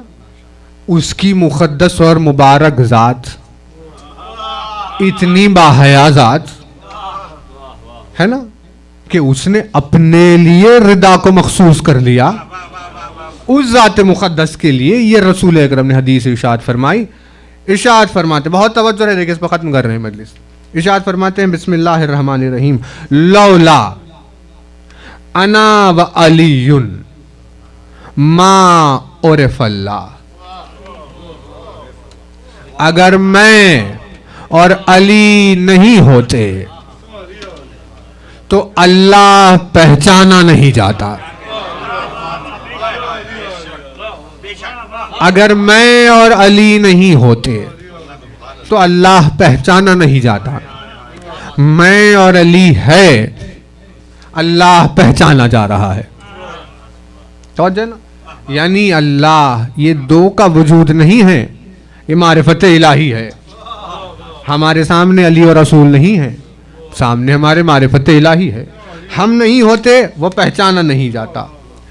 ولولا انا و علی ما عبد اللہ، میں اور علی نہیں ہوتے تو اللہ کی عبادت نہیں ہوتی. لوگ سمجھ رہے ہیں ذاتی طور پر خدا تک پہنچ جائیں گے. بھائی بت پرستی میں مبتلا تھی یہ دنیا. اگر تحفہ رسالت نہیں دیا جاتا تو آج کوئی توحید پرست نہیں ہوتا. رسول نے پتھروں کے بتوں سے ان کے سروں کو، ان کے رخوں کو موڑ کر اس کے سجدے کی جانب کیا، تب جا کر اس کی عبادت ہو رہی ہے. اسی لیے ارشاد فرمایا میں اور علی نہیں ہوتے تو اس کی عبادت نہیں ہوتی. ولولا انا ولی ما کان ثواب ولا عقاب. اگر میں اور علی نہیں ہوتے تو نہ ثواب ہوتا نہ عقاب ہوتا. میں اور علی نہیں ہوتے تو نہ سزا ہوتی نہ جزا ہوتی. ہم ہیں تو سزا ہے اور جزا ہے. اس کا کیا مطلب نکل رہا ہے؟ یعنی مطلب سزا اگر ہے تو ہمیں چھوڑنے کی وجہ سے، جزا اگر ہے تو ہمیں تھامنے کی وجہ سے.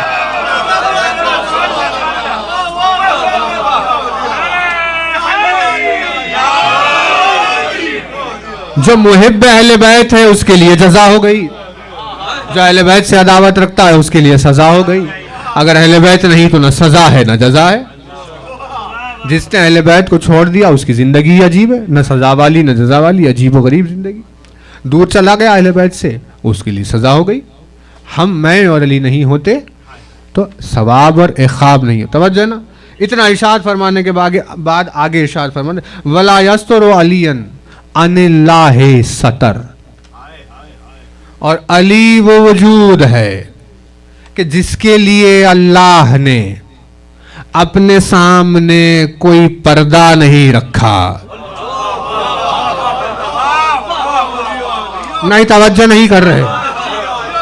ارشاد فرماتے ہیں علی اس وجود کا نام ہے جس کے لیے اللہ نے اپنے اوپر کوئی پردہ نہیں رکھا. یہ اس کی طرف سے اعلان ہو رہا ہے جہاں مولا نے بھی اس کا جواب دیا, یعنی اس کا ریپلائی کیا, اور اس میں جب ارشاد فرمایا کہ اگر میرے سامنے سے سارے حجابات ہٹ جائے تو میرے یقین میں کوئی فرق ہونے والا نہیں ہے. یہ اسی لیے ارشاد فرمایا کیونکہ یقین میں فرق اس وقت ہوتا جب درمیان میں کوئی حجاب ہوتا اور ہٹایا جاتا.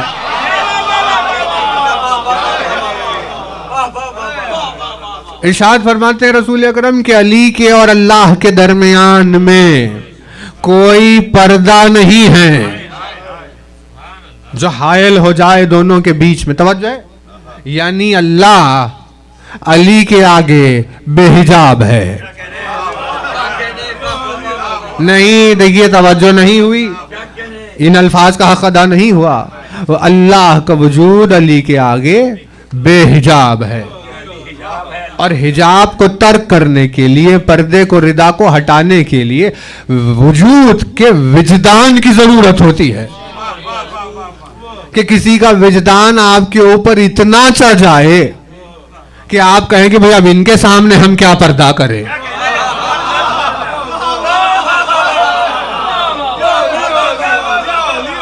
شدت وجدان کے سبب کوئی اپنے پردے کو ترک کرتا ہے.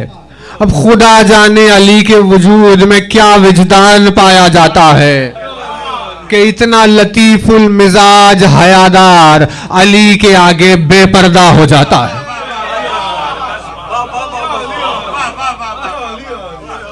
ریزن رسول اکرم نے لکھا کیوں وَلَا يَسْتُرُ عَلِيًّا عَنِ اللَّهِ وَلَا يَحْجُبُ عَنِ اللَّهِ حجاب, اور کوئی حجاب نہیں ایسا جو علی اور اللہ کے درمیان میں آ جائے گا. کیوں؟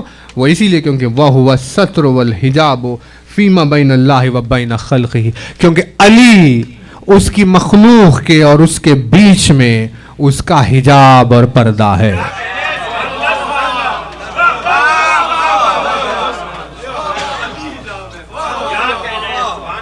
مخلوق میں اور خالق کے درمیان علی اس کی رضا ہے, علی اس کا پردہ ہے, علی اس کا حجاب ہے. اپنے آپ کو اس نے چھپا لیا علی سے. تو دیکھیے اب کیا کشش ہے رضا میں. افر رضادار وجود, یعنی جو اپنی طرف سے خود پسند کرتا ہے رضا, ان کی لطافتوں, حیا, شان و شوکت, منزلت کو کیا کہنے. اب وہ بات اور ہے کہ اس بے رضا زمانے میں رضا کی طرف توجہ لوگوں کی نہیں ہے, لیکن جسے اللہ نے توفیق عطا کی ہو, جن کے وجود میں حیا پائی جاتی ہو, ان کے عزیز ترین دوست کا نام رضا ہے. اتنی کشش, اتنا حسن کہ خداوند عالم نے اپنی ذات سے رضا کو منسوب کر لیا. تو ہم آپ کی خدمت میں جو مجلس پڑھ رہے ہیں, آپ نے خوشی کا اظہار کیا. پروردگار علی کی محبت میں سانس لینے والے تمام سینوں کو دنیا و آخرت میں کامیاب و کامران کرے. علی کے چاہنے والوں کے لیے سوائے دعا کے اور کیا نکلتا ہے, اور ان کے ساتھ سوائے خدا کی خیر و برکت کے اور ہونے والا بھی کیا ہے. محب علی کو نہ اس دنیا میں کوئی پریشانی ہے, نہ آخرت میں اسے کوئی پریشان ہونا. تو یہ فضیلت علی میں خوش ہونے کے سبب بے انتہا بے حساب دعاؤں کے باوجود, ان دعاؤں کے بعد یہ عرض کر رہے ہیں کہ آپ جس اعتبار سے خوش ہو رہے تھے, لیکن تھوڑا سا اگر اور توجہ کر لے تو اسی میں ان کے مصائب چھپے ہوئے. یعنی اس کے آگے کچھ کہنے کی ضرورت نہیں ہے کہ وجود سیدہ اور عظمت رضا. اب اس کے بعد عزادار خود بخود ٹوٹ جاتا ہے اور وہ اپنے آپ میں ماتم اپنی تنہائیوں میں کرتا ہے کہ جو وجود یعنی پردے کی شان و شوکت کو وہاں لے کر چلا گیا کہ جہاں آج پوری کائنات میں رضا اتنی عظیم شے جس گھرانے کی وجہ سے بن گئی، وہ گھرانہ ایک چادر کا سوال کرتا ہوا رہ گیا. اس چادر توحید سے منسوب یہ مجالس کے ایام. خدمت میں آپ کی ذکر چل رہا ہے سیدہ کے گریے کا، یعنی مصائب شہزادی کونین تک آتے آتے یہاں سے گزریں گے آہستہ آہستہ کہ آخر فاطمہ کے اتنا شدید رونے کا سبب کیا ہے. تو ایک منزل جو آپ نے کل سنی تھی کہ وہ ہاتھ جو جلتے ہوئے دروازے کے پہلو پر گرنے کے بعد ٹوٹی ہوئی پسلیوں میں اتنا شدید درد تھا کہ تسبیح کے لیے نہیں اٹھ رہا تھا، وہ ہاتھ عزاداروں کے لیے ان کے آنسوؤں کو رومال میں جمع کرنے کے لیے اٹھ رہا ہے. اللہ رے عزاداروں کے، سیدہ کے دل میں عزاداروں کی محبت، حسین پر رونے والوں کی محبت. تسبیح الہی پڑھ لی، پروردگار عالم سے کہہ دیا میرے معبود تو واقف ہے کہ کس تکلیف سے تیری کنیز گزر رہی ہے، کیا صورتحال فاطمہ کی پسلیوں کا ہے، تو واقف ہے. تسبیح کے لیے ہاتھ نہیں اٹھا رہی ہوں، تسبیح الہی کے لیے نہیں اٹھا. لیکن جب کوئی عزادار حسین کے غم میں آنکھوں میں آنسو لے کر آ گیا تو اتنا زیادہ فاطمہ کا دل بھر کر آیا کہ ایک ایک عزادار کے سامنے ہاتھوں کو بڑا بڑا کر ان کے آنسوؤں کو اپنے رومال میں جمع کیا. تو یہ عزاداروں کی محبت کا ایک پیمانہ اس مصائب کی روایت میں ملا، اس مصیبت کی روایت میں ملا کہ آخر وہ کون سے پیمانے پر اس عظمت کو تولا جا سکتا ہے کہ عزاداروں کے لیے سیدہ کے دل میں کیا مقام ہے. تو جب مولا کائنات گھر میں داخل ہوتے تو دیکھتے کہ کس تکلیف سے، کس درد سے سیدہ گزر رہی ہے. اسی طرح ہر کئی ایام علی نے دیکھے، لیکن ایک روز عجیب منظر دیکھا. جب داخل ہوئے تو آج کچھ حال بحال معلوم ہو رہا تھا. آج ایک مرتبہ فاطمہ نے اپنے ہاتھوں سے آٹے کو جمع کیا، ایک مرتبہ اپنے ہاتھ سے یعنی چکی کو پیستے ہوئے علی نے دیکھا. کہ روزانہ اتنی شدید تکلیف سے جو اپنے ایام گزار رہی ہے، آج علی نے ایک الگ منظر دیکھا کہ ایک مرتبہ وہ ہاتھ تسبیح الہی کے لیے جو نہیں اٹھا تھا، اس ہاتھ سے چکی پیس رہی ہے. چکی پیستے پیستے ہاتھ مجروح ہو گئے، لیکن فاطمہ رکی نہیں، بلکہ پورے بات کو تمام کیا. زخمی ہاتھوں سے روٹیاں بنانے لگی. ایک مرتبہ جب روٹیوں کو بنا لیا تو اب نہ جانے آخر فاطمہ کا دل کس درد سے تڑپ رہا تھا کہ روٹی کے بنا لینے کے بعد عجب منظر جو علی نے دیکھا کہ تسبیح الہی کے لیے نہیں اٹھا، لیکن روٹی کا ایک نوالا اپنے ہاتھ میں لے کر اب پلٹ کر آواز دی اور کہا کہاں ہیں میرے کربلا کے بھوکے اور پیاسے حسین. آ کر ماں کے ہاتھوں سے روٹی کا ایک نوالا لے لے حسین. آج تیری ماں موجود ہے، تیرا خیال کرنے والی موجود ہے، لہٰذا ماں کے ہاتھوں سے کچھ نوالے کھا لے تاکہ یہ غذا تیرے بطن میں پہنچ جائے. کیونکہ ایام جو فاطمہ دیکھ رہی ہے کہ تیری زندگی میں وہ لمحے آنے والے کہ کربلا کے میدان میں تجھ پر بھوک اور پیاس کی شدت ہوگی، تیرے بچوں کی آوازیں التج بلند ہو رہی ہوگی، 3 دن کا بھوکا اور پیاسا، جلتی ہوئی زمین پر تجھے قتل کر دیا جائے گا۔ آج لہٰذا ماں کے ہاتھ سے یہ روٹی کا نوالا لے لے۔ اللہ رے، عزاداروں کی عظمت کا یہ پیمانہ سامنے آیا۔ امام نے فرمایا اس روز کہ فاطمہ کے ہاتھ بس 2 چیزوں کے لیے اٹھے ہیں، پھسلیوں کے ٹوٹ جانے کے بعد تسبیح الہی کے لیے نہیں اٹھے۔